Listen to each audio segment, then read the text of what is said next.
ആലപ്പുഴയിലെ സ്ഥിതി എന്തായിരുന്നു എന്ന് കഴിഞ്ഞ ദിവസം നമ്മൾ കണ്ടതാണ്. ഇനിയുള്ള പ്രശ്നം അത് ഈ കിഴക്കൻ വെള്ളം അത് മേഖലയിലൊക്കെ മുക്കുമോ എന്നുള്ള ആശങ്കയിലാണ് കുട്ടനാട്, അപ്പർ കുട്ടനാട് മേഖലകൾ. എടത്വ, തലവടി തുടങ്ങിയ പ്രദേശങ്ങളിലെ താഴ്ന്ന ഇടങ്ങളിൽ വെള്ളം കയറി തുടങ്ങിയിട്ടുണ്ട്. അമ്പലപ്പുഴ തിരുവല്ല സംസ്ഥാന പാതയിൽ ചിലയിടങ്ങളിൽ വെള്ളക്കെട്ടുണ്ടെങ്കിലും ഗതാഗതം പൂർണ്ണമായും തടസ്സപ്പെട്ടിട്ടില്ല. അങ്ങനെയുള്ള വിവരങ്ങളാണ് ആലപ്പുഴയിൽ നിന്നും വരുന്നത്. രഘുനാഥ് നാരായണാണ് നമ്മളോടൊപ്പം ചേരുന്നത്. രഘു ഇപ്പോൾ നിൽക്കുന്നത് എവിടെയാണ്? ആ പ്രദേശത്തും വെള്ളമുണ്ട് എന്നാണ് മനസ്സിലാക്കുന്നത്. ഇനിയുള്ള താഴ്ന്ന പ്രദേശങ്ങൾ, പ്രത്യേകിച്ച് അതാണ് ആലപ്പുഴയെ ആകെ ഒരു ആശങ്കയാക്കുന്നത്. ഈ കിഴക്കൻ വെള്ളത്തിന്റെ ഒരു വരവും ഈ താഴ്ന്ന മേഖലകൾ, കുട്ടനാട്, അപ്പർ കുട്ടനാട് മേഖലകളുടെയൊക്കെ ഒരു സ്ഥിതി എന്താകും എന്നാണ് അറിയേണ്ടത്. അപ്പോൾ മഴയുടെ അവസ്ഥ എങ്ങനെയാണ്? ഇപ്പോഴും മഴയുണ്ടോ? രാത്രിയിലെ ഒരു സ്ഥിതി എങ്ങനെയായിരുന്നു? ഏതെല്ലാം പ്രദേശങ്ങളാണ് ഇപ്പോൾ കൂടുതൽ ബാധിച്ചിരിക്കുന്നത്? പൂജ, ഞാനുള്ളത് അമ്പലപ്പുഴ തിരുവല്ല സംസ്ഥാന പാതയിലെ നെടുമ്പ്രം എന്നുള്ള സ്ഥലത്താണ്. സാധാരണ നിലയിൽ കുട്ടനാട്ടിൽ ആദ്യം മുങ്ങുന്ന റോഡുകളിലൊന്നാണ് ഈ തിരുവല്ല അമ്പലപ്പുഴ സംസ്ഥാന പാതയിലെ നെടുമ്പ്രം എന്നുള്ള പ്രദേശം. കാരണം ഇതിന് ചുറ്റും പമ്പയാറും പമ്പയാറിൻ്റെ കൈവഴിയും ഒഴുകി പോകുന്നുണ്ട്. ആ പമ്പയാറിലൂടെ വരുന്ന കിഴക്കൻ വെള്ളം കൂടുതലാവുമ്പോൾ സമീപത്തെ സ്ഥലത്തേക്ക് കയറും. അതാണ് ഇവിടെയും സംഭവിച്ചിരിക്കുന്നത്. ഏകദേശം 1 കിലോമീറ്ററോളം ദൂരത്തിൽ വെള്ളമുണ്ട്. ഗതാഗതം നമ്മൾ പൂർണ്ണമായി തടസ്സപ്പെട്ടിട്ടില്ല എന്ന് പറയുമ്പോഴും വലിയ വാഹനങ്ങൾ, താറ് പോലെയുള്ള ജീപ്പുകളും അല്ലെങ്കിൽ വലിയ കാറുകൾക്കുമൊക്കെ പോകാൻ വേണ്ടി കഴിയുകയുള്ളൂ. ബൈക്കുകളൊന്നും പോകില്ല. ആളുകൾ അപ്പുറത്തേക്ക്, അതായത് ഈ തിരുവല്ല ഒക്കെ, ഈ എടത്തുവ അല്ലെങ്കിൽ തലവടി മേഖലയിലൊക്കെയുള്ള ആളുകൾ, അമ്പലപ്പുഴയൊക്കെയുള്ള ആളുകൾ, തിരുവല്ലയിലൊക്കെ ജോലി ചെയ്യുന്ന ആളുകളുണ്ട്. KSRTC സർവീസ് ഉള്ള സ്ഥലമാണ്. KSRTC സർവീസ് ഇപ്പോൾ താൽക്കാലികമായി നിർത്തിവെച്ചിരിക്കുകയാണ്. മുട്ടിന് മുകളിൽ പലയിടത്തും വെള്ളമുണ്ട്. അതുകൊണ്ടാണ് KSRTC സർവീസ്. ചേട്ടാ, അങ്ങോട്ടൊക്കെ നല്ല വെള്ളമാണോ? ബൈക്ക് അവിടെ വെച്ചേക്കുവാണോ? ബൈക്ക് ഇവിടെ വെച്ചേക്കുന്നത്. അപ്പുറത്ത് പോയിട്ട് വരുവാ? അപ്പുറത്ത് പോയിട്ട് വരിക. ഇവിടെ സ്ഥിരമായിട്ട് ഇങ്ങനെ വെള്ളം കയറുന്ന സ്ഥലമല്ലേ? അതെ അതെ അതെ. എങ്ങനെയുണ്ട് വെള്ളം? വെള്ളം നല്ല വെള്ളമാണ്, നല്ല വരവാണ്. കാര്യം എന്തായാലും ഇത് നമ്മുടെ 18 വെള്ളത്തിന്റെ ഏകദേശം ഒരു രൂപമായി വരുന്നു. ഇങ്ങനെ ഒരു പേടിയുണ്ട്. പേടിയുണ്ട്. ഇതാണ് പൊതുവെ ഈ 2018 പ്രളയത്തിന് സമാനമായൊരു സാഹചര്യം, അത്തരത്തിലുള്ള വലിയ വെള്ളക്കെട്ടുണ്ടാകുമോ എന്നുള്ള ആശങ്ക പൊതുവെ മനുഷ്യർക്കൊക്കെ ഉണ്ട്. നമുക്ക് കാണാം, വശങ്ങളിലൊക്കെ ചെറിയ പെട്ടിക്കടകളും തട്ടുകടകളും ഒക്കെ ഉണ്ടായിരുന്നു. അതിനകത്തെല്ലാം വെള്ളം കയറിയിട്ടുണ്ട്. വശത്തെ വീടുകളിലൊക്കെ കയറിയിട്ടുണ്ട്. ഈ അപ്പർ കുട്ടനാടൻ മേഖലയിൽ പൂജ പറഞ്ഞതുപോലെ ഈ മഴ പെയ്തുള്ള വെള്ളത്തേക്കാൾ ശല്യം ഉണ്ടാക്കുക കിഴക്കൻ വെള്ളമാണ്. ഈ റാന്നിയിൽ നിന്നും ഒക്കെ ഇറങ്ങി വരുന്ന ആറന്മുള അടക്കമുള്ള പ്രദേശങ്ങളിൽ നിന്ന് വരുന്ന വെള്ളം കുട്ടനാട്ടിലൂടെയാണ് കടലിലേക്കും കായലിലേക്കും പോകേണ്ടത്.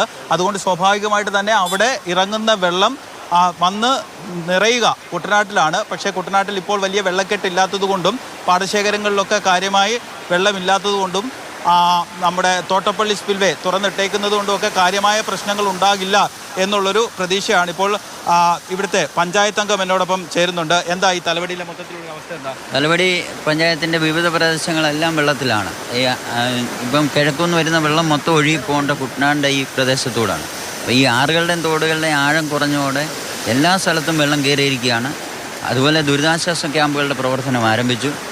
ഇത് ക്യാമ്പ് തുടങ്ങിയോ? ക്യാമ്പ് തലവടി പഞ്ചായത്തിൽ 2 ക്യാമ്പുകൾ തുടങ്ങി. തലവടി ചക്കുളത്തുകാവ് ഓഡിറ്റോറിയത്തിലും തലവടി ഗവൺമെൻറ് ഹൈസ്കൂളിലും കുന്നമ്മാടി കുതിരച്ചാൽ പ്രദേശത്തെ ഏതാണ്ട് 40ഓളം വീട്ടിൽ വരുന്ന അംഗങ്ങളെ അവിടോട്ട് മാറ്റി താമസിപ്പിച്ചിട്ടുണ്ട്. അവർക്ക് വേണ്ടുന്ന പ്രാഥമിക കാര്യങ്ങൾ പഞ്ചായത്തിൻ്റെ നേതൃത്വത്തിൽ. ഈ ഭാഗത്ത് മുൻപ് റോഡ് ഉയർത്തുമെന്ന് പല പ്രഖ്യാപനങ്ങളുണ്ടായിരുന്നു, ഇതുവരെ നടപ്പിലായിട്ടില്ല. ഈ അമ്പലപ്പുഴ തിരുവല്ല സംസ്ഥാന പാതയിൽ നെടുമ്പുറം ഭാഗത്ത് ഇതൊന്ന് ഉയർത്തിക്കഴിഞ്ഞാൽ ഈ അമ്പലപ്പുഴ തിരുവല്ല സംസ്ഥാന പാതയിൽ വെള്ളം കയറുന്നത് ഒഴിവാക്കാൻ സാധിക്കും. അതുപോലെ യാത്ര ഇവിടെ സുഗമമാകാം. ഇപ്പോൾ ഏകദേശം കുട്ടനാടിൻ്റെ ഈ പ്രദേശം മൊത്തം ഒറ്റപ്പെട്ടിരിക്കുകയാണ്. തിരുവല്ലയിൽ നിന്ന് ഇങ്ങോട്ട് വരുന്ന ഒരു വാഹനങ്ങളും, ഇപ്പം പല വാഹനങ്ങളും വഴിയിൽ കുടുങ്ങിക്കിടക്കുകയാണ്. KSRTC ബസ്സുകളില്ല. ഇത് യാത്ര ചെയ്യേണ്ട ബുദ്ധിമുട്ട് അനുഭവപ്പെട്ടുകൊണ്ടിരിക്കുകയാണ്. അപ്പോൾ ഇതൊന്ന് ഉയർത്തി തന്നാൽ ഈ പ്രദേശത്തെ യാത്രാ ദൂരത്തിന് പരിഹാരമാകും. നമുക്ക് മുൻപ് കണ്ടിട്ടുള്ളതായിരിക്കും, എന്നാലും ഒരു കൗതുകമുള്ളൊരു ദൃശ്യം കാണിക്കാം. ട്രാക്ടറിൽ ആളുകളെ അക്കരെ ഇക്കരെ കടത്തുകയാണ്. ഇങ്ങനെയാണ് പൊതുവേ കുട്ടനാട്ടുകാർ ഈ പ്രളയത്തെയൊക്കെ അതിജീവിക്കുക. കാരണം ട്രാക്ടർ ആകുമ്പോൾ വെള്ളം കയറില്ല. അങ്ങനെയൊക്കെയുള്ള അപ്പുറത്തേക്ക് തിരുവല്ല ഭാഗത്തേക്ക് ജോലിക്കും മറ്റ് ആവശ്യങ്ങൾക്കുമൊക്കെ പോകുന്ന ആളുകൾ വാഹനത്തിന്, ഈ ട്രാക്ടർ പോലെയുള്ള വാഹനത്തിന് പുറകിലിരുന്ന് അപ്പുറത്തേക്ക് പോവുകയാണ്. 1 കിലോമീറ്റർ അപ്പുറത്തെ. എന്നാൽ പിന്നെ വെള്ളക്കെട്ടിൽ നമുക്ക് ദൃശ്യം, ഒരു കൈക്കുഞ്ഞൊക്കെ ആയിട്ടാണ് ആളുകൾ പോകുന്നത്. ചിലപ്പോൾ ഒരുപക്ഷെ അവരുടെ വീട്ടിലൊക്കെ വെള്ളം കയറിയിട്ടുണ്ടാവും.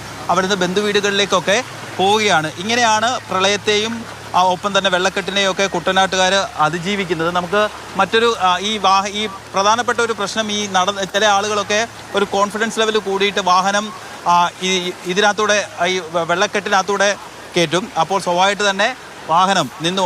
ഇപ്പോൾ നമ്മൾ വന്നതിന് ശേഷമാണ് ഈ ചേട്ടൻ പാല് കൊടുക്കാൻ വേണ്ടി പോയതാണ്. ഈ വെള്ളക്കെട്ടിലൂടെ വന്നപ്പോഴത്തേക്ക് ബൈക്ക് നിന്നുപോയി. ചേട്ടാ, വെള്ളത്തിൽ പോയതാണോ?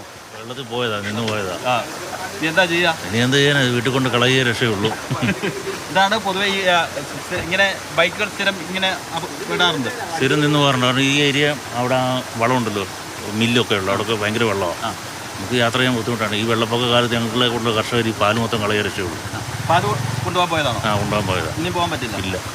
ചേട്ടൻ പാല് കൊണ്ടുപോകാൻ വേണ്ടി മിൽമയിലേക്ക് പോയതാണ്. ചേട്ടൻ വന്നപ്പോൾ വണ്ടി ഈ വെള്ളത്തിൽ ബ്രേക്ക് ഡൗൺ ആയിപ്പോയി, അല്ലെങ്കിൽ വെള്ളം കയറി നിന്നുപോയി. അതുകൊണ്ട് ചേട്ടൻ ഇനി പാല് കൊടുക്കും. ഇതാണ് പൊതുവെ കുട്ടനാടിൻ്റെ ഒരു അവസ്ഥ. അത്ര ഭീകരമായൊരു അവസ്ഥ ഇല്ലെങ്കിൽ പോലും ഈ കിഴക്കൻ വെള്ളത്തിൻ്റെ വരവ് എത്രത്തോളം ആഘാതം ഉണ്ടാക്കുമെന്നുള്ള പേടി കുട്ടനാട്ടുകാർക്കുണ്ട്.